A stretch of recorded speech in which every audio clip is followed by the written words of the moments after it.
அஸ்ஸலாமு அலைக்கும். Hi friends, welcome back to my channel golden bytes.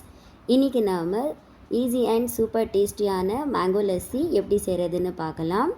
அதுக்கு தேவையான இன்க்ரீடியன்ட்ஸ்: பழுத்த மாம்பழம் 1 கப் எடுத்துருக்கேன். அது பீல் பண்ணி கட் பண்ணி நான் ½ அன் ஹவர் ஃப்ரிட்ஜில் வச்சுருந்தேன். 1 கப் சில்டான கட்டியான தயிர், 1 கிளாஸ் அளவுக்கு சில் மில்க், தேவையான அளவுக்கு சுகர் அண்ட் ட்ரை ஃப்ரூட்ஸ்.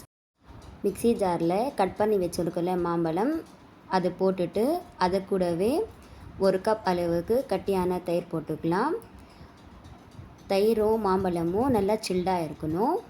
போட்டு இது ரெண்டுமே நல்லா பிளெண்ட் பண்ணிக்கலாம். இது நல்லா பிளெண்ட் ஆகிற டைமில் நான் இப்போது இதில் 1 கிளாஸ் அளவுக்கு சில்டான மில்க் ஆட் பண்ணுறேன். மில்க் ஆட் பண்ணதுக்கப்புறமா நல்லா பிளெண்ட் பண்ணிக்கோங்க ஹை ஸ்பீடில். இந்த கன்சிஸ்டன்சி உங்களுக்கு வேண்டாம் அப்படின்னா நீங்கள் இன்னும் மில்க் கூட ஆட் பண்ணிக்கலாம். ஸோ நான் இப்போது இதில் 1 கப் அளவுக்கு சுகர் ஆட் பண்ணுறேன். சுகர் ஆட் பண்ணதுக்கப்புறமா நல்லா அகெயினாக பிளெண்ட் பண்ணிக்கோங்க. இப்போது நான் சர்விங்காக ஒரு கிளாஸில் ஐஸ் க்யூப் ஆட் பண்ணுறேன். ஐஸ் க்யூப் ஆட் பண்ணதுக்கப்புறமா திக்கான லஸ்ஸி ஆட் பண்ணுறேன்.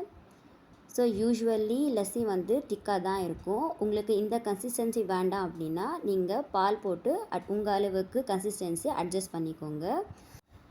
கார்னிஷிங்காக நான் இன்றைக்கி முந்திரி பருப்பும் பாதாம் ஆட் பண்ணுறேன். அவ்வளோதான், ஈஸி அண்ட் சூப்பர் டெலிஷியஸான மேங்கோ லஸ்ஸி இஸ் ரெடி. இந்த ரெசிபி உங்களுக்கு பிடிச்சிருந்துச்சுன்னா மறக்காமல் கோல்டன் பைட்ஸ்க்கு சப்ஸ்கிரைப் பண்ணிக்கோங்க. தேங்க்ஸ் ஃபார் வாட்சிங்.